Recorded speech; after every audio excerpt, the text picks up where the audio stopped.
Trauma is currently understood to be a main source of toxic stress and explains some of the reactive, unthinking behavior of youth. Exposure to traumatic events are known as adverse childhood events, or ACEs. Children exposed to domestic violence, community violence, and loss have experienced an ACE. Children exposed to parental drug abuse and alcoholism, who have parents who are in and out of the justice system and or are incarcerated, have experienced an ACE. Children who are neglected, sexually and physically abused by caretakers have experienced an ACE. In the first report of its kind, Defending Childhood, the U.S. Department of Justice noted that children's exposure to traumatic events in the U.S. is enormous. They estimate that 46 million of the nation's 76 million citizens under age 18 are exposed to multiple ACEs. We asked Dr. Richard Dudley to explain how trauma affects children and youth.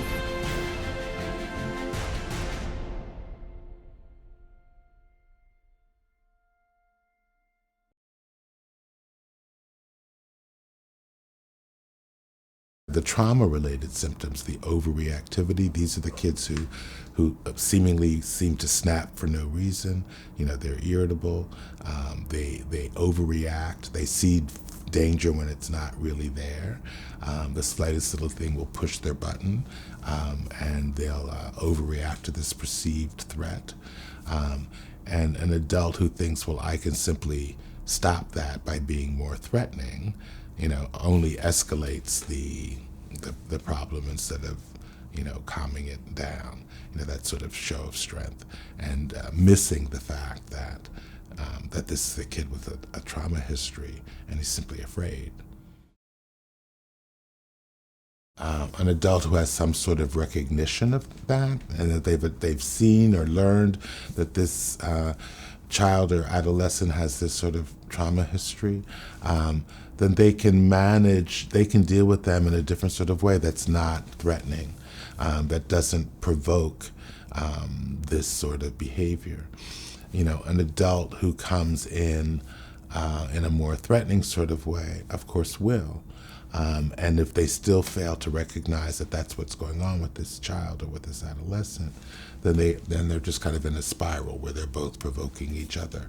You know, that the more the kid overreacts, the more the adult decides I need to be more threatening, and it just becomes this sort of spiral that can spiral out of control. And then for boys of color, you add to that the fact that their pain is devalued also because they're boys of color, not just because they're boys.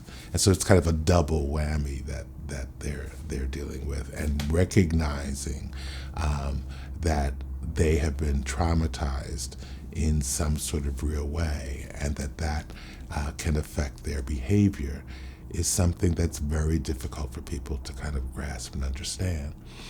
And so you have, as a result, you know, the kinds of notions that, you know, if you had a kid who was exposed to X, that we could see that would be harmful. You have a black kid that's exposed to X, and we describe it in a totally different sorts of way. We say that, you know, he's grown up in a tough neighborhood, so of course he's tough, and he's learned how to be violent because that's the way they are, you know, that sort of thing. I mean, it's a totally different sort of formulation of how you take an exposure to a violent act that you may have given to a different sort of kid. Other research that looks at race and how people see, adolescents of color helps us to further understand that.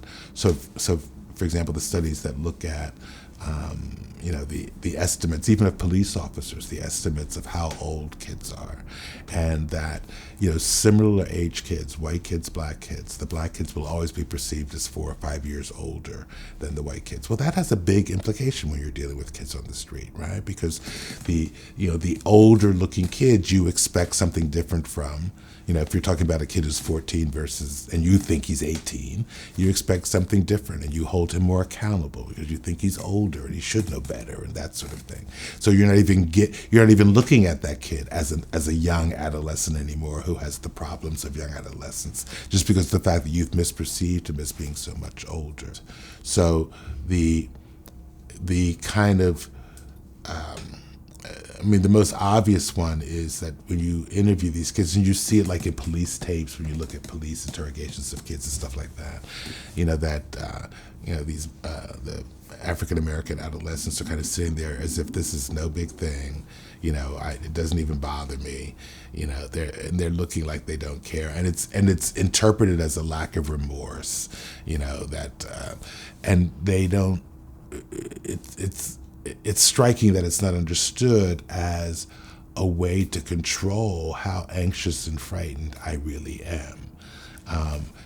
Because that's really what it is. And when you're doing an evaluation, you see that, right? When I'm actually meeting with these kids and talking to them, and you lift that defense, then they start crying and everything else kind of comes out. And so it's hard for me to imagine a seasoned professional not appreciating that as just kind of a way that kids are going to manage how frightened and how anxious they really are.